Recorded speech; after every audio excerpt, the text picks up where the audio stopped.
Hello, traders. FX Pip Collector here. Today is Tuesday, August 5th, and this is my analysis for the US dollar yen, and we're on the 1 hour time frame. So the US dollar yen keeps on pushing down right now because this is the most recent low. This would be my most recent structure. So if price goes up and takes out that high, the first thing I would do is on my Fibonacci retracement from here to here, and then I would observe it to see if it's making a pullback like an ABC crunch into the downtrend. If it doesn't break that high, which it definitely doesn't have to, if it does like something like this, makes like another one, two, three waves up like it did yesterday, it makes another lower high, then definitely continue to look for shorts.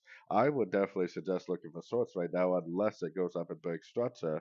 And like I said, if it breaks structure, I would throw my Fibonacci retracement out there, wait for the first pullback and go long after the break of structure and after the first pullback. Otherwise, I would be doing nothing but looking for three-way pullbacks to go short. Potentially, it will go down and take out this low right here if it really is the end of a pullback on the daily time frame, which it looks like it definitely could be. So anyways, don't forget to check out my website, fxpipcollector.com, and as always, thank you for watching and happy trading.